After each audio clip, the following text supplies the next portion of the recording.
Assalamualaikum warahmatullahi wabarakatuh. Bertemu kembali dengan Bu Hanif Labaika dalam muatan pembelajaran matematika kelas 4, ukuran panjang dan berat. Setelah kalian mempelajari pembelajaran ini, kalian akan bisa menjelaskan dan melakukan pengukuran panjang dan berat. Materi pertama yang akan kita pelajari adalah hasil pengukuran panjang. Nah, anak-anak, sebelum kita membahas tentang hasil pengukuran panjang, kita harus tahu beberapa alat ukur panjang. Jadi, alat ukur panjang itu tidak hanya satu jenis aja, tapi ada beberapa jenis. Pertama, penggaris. Nah, kalian semua pasti sudah tahu penggaris kan? Kalian punya penggaris kan di rumah? Nah, penggaris itu gunanya untuk mengukur benda yang panjangnya tidak lebih dari 100 cm. Nah, jadi penggaris itu ada macam-macam panjangnya. Ada yang panjangnya 15 cm, ada yang 20 cm, ada yang 30 cm, ada yang 50 cm, dan yang paling panjang adalah 100 cm. 2. Roll meter. Roll meter biasanya digunakan untuk mengukur panjang dan lebar tanah. Biasanya ukurannya sekitar 25 sampai 50 meter. 3. Meteran pita. Meteran pita ini biasanya berfungsi untuk mengukur badan, panjang dan lebar kain. Meteran pita ini ukurannya sekitar 150 cm. Nah, selanjutnya ada yang namanya meteran saku. Meteran saku ini berfungsi untuk mengukur suatu bangun atau benda yang panjangnya kurang dari 10 meter. Nah, anak-anak, itu tadi adalah alat ukur yang bisa digunakan untuk mengukur panjang. Nah, selanjutnya kita memasuki materi berikutnya tentang hasil pengukuran panjang. Dalam kehidupan sehari-hari, kalian sering menggunakan satuan panjang. Misalnya, mengukur panjang benda, panjang lantai kamar, lebar pintu, tinggi badan kalian, tinggi meja, dan jarak antara dua tempat. Dalam melakukan pengukuran panjang, kalian dapat menggunakan dua macam satuan. Yang pertama, satuan panjang tidak baku dan satuan panjang baku. Satuan panjang tidak baku artinya satuan panjang yang ukuran atau skalanya tidak selalu tetap, sehingga tidak dapat digunakan sebagai standar baku. Misalnya, jengkal, hasta, depa, langkah, telapak kaki, lengan, pensil, pena, sedotan, potongan rantai, dan sebagainya. Sedangkan satuan panjang baku adalah ukuran satuan yang mempunyai ukuran atau skala tetap, sehingga dapat digunakan sebagai standar untuk mengukur panjang. Nah, anak-anak, sekarang kalian perhatikan tangga hubungan antar satuan panjang berikut. Ini adalah tangga pengukuran panjang. Kalian perhatikan. Yang pertama ada km. Km ini singkatan dari kilometer. Di bawahnya ada hm. hm adalah singkatan dari hektometer. Bawahnya lagi ada dam. Dam ini singkatan dari dekameter. M singkatan dari meter. dm singkatan dari desimeter. cm sentimeter. Dan yang terakhir mm singkatan dari milimeter. Nah, ini adalah urutan tangganya. Urutannya harus seperti ini, tidak boleh dibalik-balik. Misalnya, kilometernya kamu mau meletakkan di tangga keempat, meternya mau kamu letakkan di tangga pertama, itu tidak boleh ya. Urutannya harus tetap seperti ini ya. Nah, untuk mengkonversikan atau mengubah ke satuan lain, misalkan dari kilometer kita mau ubah ke satuan hektometer. Nah, coba perhatikan. Di tangga ini ada tanda jika naik dibagi 10 dan jika turun dikali 10. Nah, tangga ini berguna untuk mengkonversikan atau mengubah ke satuan lain. Misalkan dari kilometer mau kita ubah menjadi hektometer.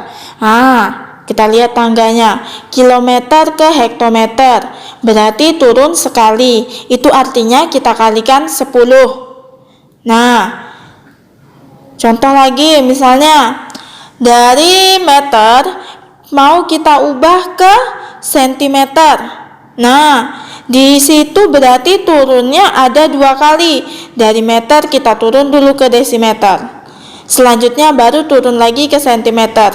Nah, karena turunnya 2 kali, maka kita kalikan 10 kali 10 atau nolnya kita tambahi. Turun 2 kali, nolnya jadi 2. Jadi dikali 100. Nah, begitu pula sebaliknya. Misalnya dari milimeter mau kita ubah ke meter, itu naiknya ada 3 kali. Kalau 3 kali nolnya ada 3, jadi dibagi 1000. Ada kata kunci untuk dapat dengan mudah menghafal atau mengingat satuan pengukuran panjang, yaitu kucing hitam dalam mobil, desi centil, mondar-mandir. Nah, perhatikan, maksud dari kalimat itu adalah kucing itu untuk kilometer, hitam hektometer, dalam dekameter, mobil meter, desi itu untuk desimeter, centil itu untuk sentimeter, mondar-mandir untuk milimeter. Nah, anak-anak, bagaimana? Mudah kan? Yuk, coba kita ulangi sekali lagi.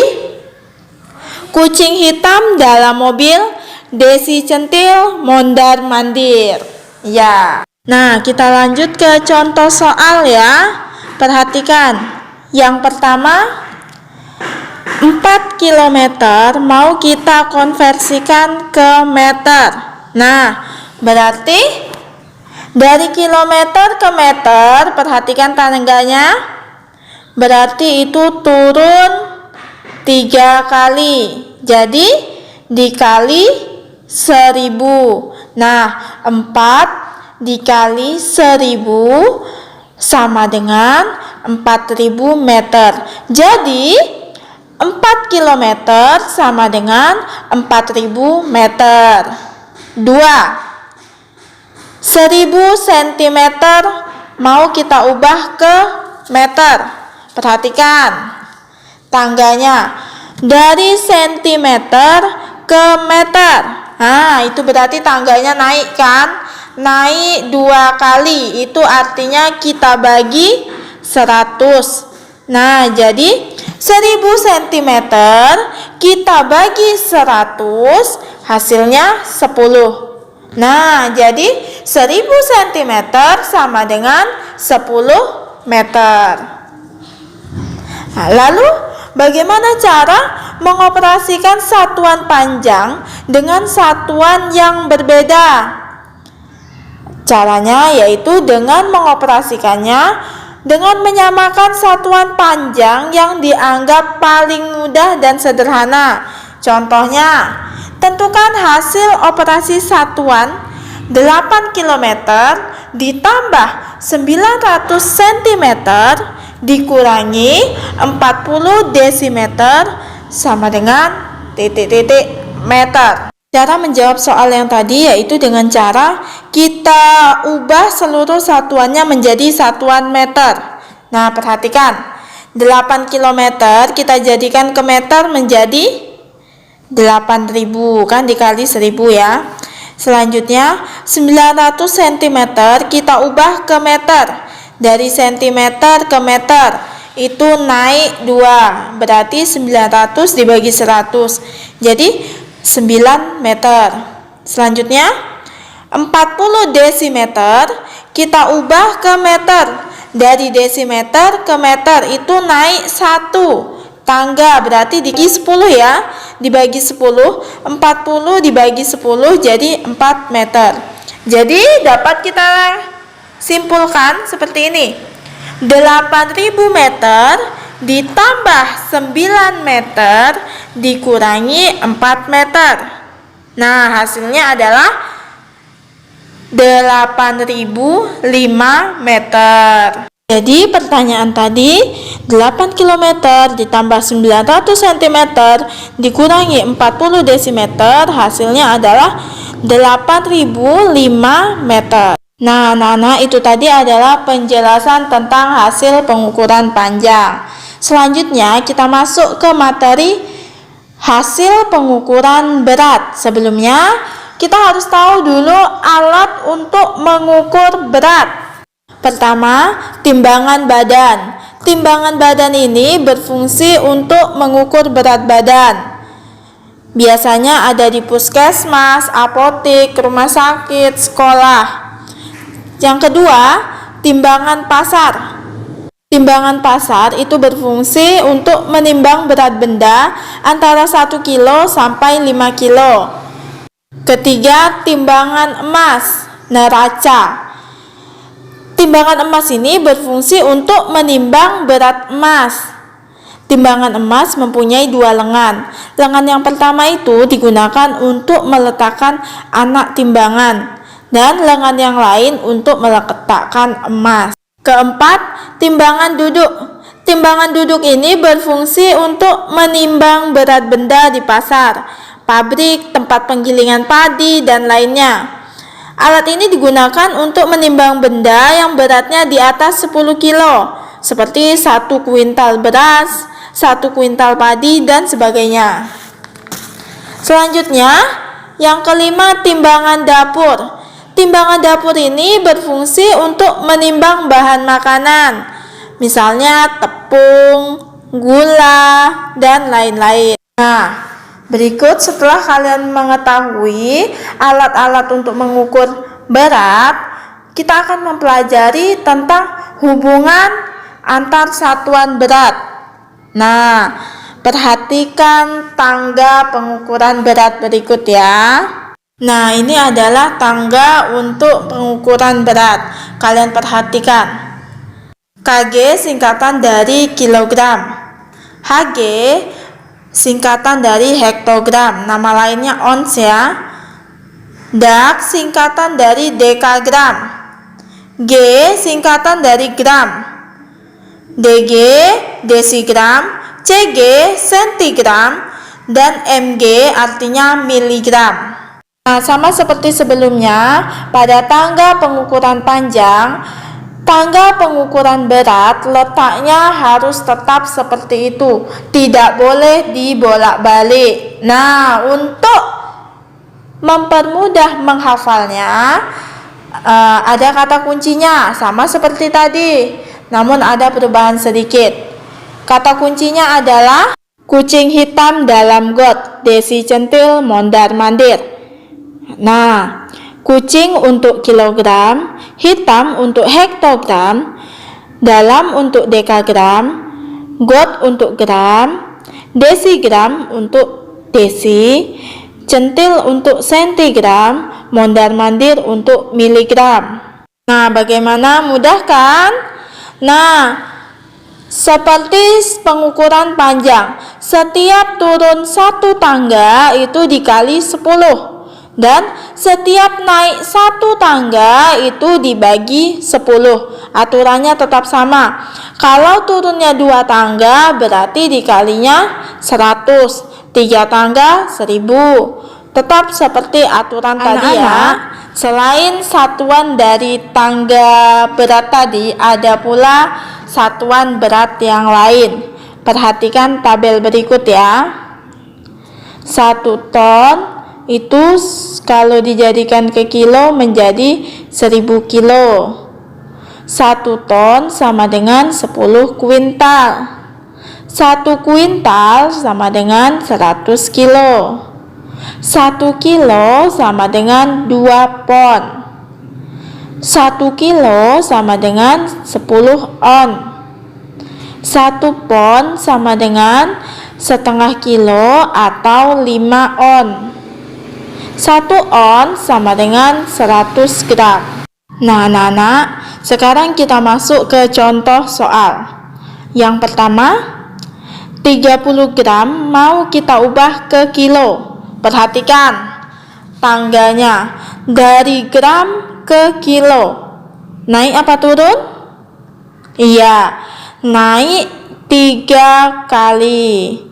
Nah, kalau naik 3 kali berarti nolnya ada 3. Berarti 30 kita bagi dengan 1000. Dapat hasilnya 0,03.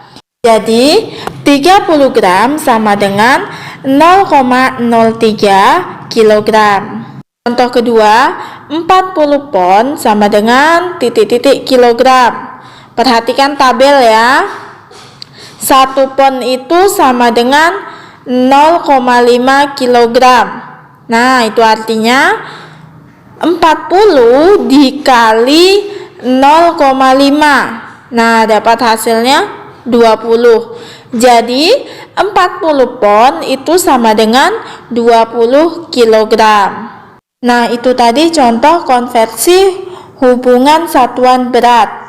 Lalu, bagaimana cara mengoperasikan operasi hitung dalam satuan berat? Cara mengoperasikannya dengan menyamakan satuan berat sesuai dengan satuan yang diminta atau satuan yang dianggap paling mudah. Perhatikan ya. Contoh soal. 4.500 gram ditambah 30 ons ditambah 6 pon sama dengan titik-titik kilogram. Nah, untuk menjawab soal ini, kita samakan satuan beratnya terlebih dahulu. Semuanya kita ubah ke satuan kilogram. 4.500 gram kita ubah ke kilo. Dari gram ke kilo berarti naik 3 tangga. Itu artinya kita bagi 1000. Jadi 4.500 kita bagi 1000. Jadi hasilnya 4,5 kilogram. Jadi 4.500 gram sama dengan 4,5 kilogram. Selanjutnya 30 ons kita ubah ke kilogram. Ons itu sama dengan hektogram ya. Hektogram ke kilogram.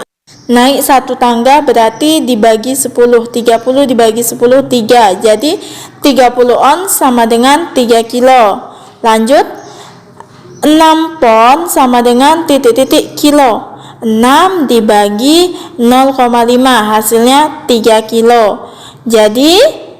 Jadi dapat disimpulkan 4,5 kilo ditambah 3 kilo ditambah 3 kilo. Hasilnya sama dengan 10,5 kilogram. Nah, anak-anak, itu tadi adalah penjelasan mengenai hasil pengukuran panjang dan hasil pengukuran berat. Nah, anak-anak, bagaimana? Sekarang kalian sudah bisa kan menjelaskan dan melakukan pengukuran panjang dan berat? Nah, Ibu akhiri sampai di sini dulu ya.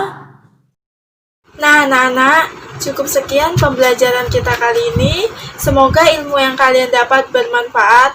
Lebih dan kurangnya Ibu mohon maaf. Wabillahi taufiq walhidayah. Wassalamualaikum warahmatullahi wabarakatuh.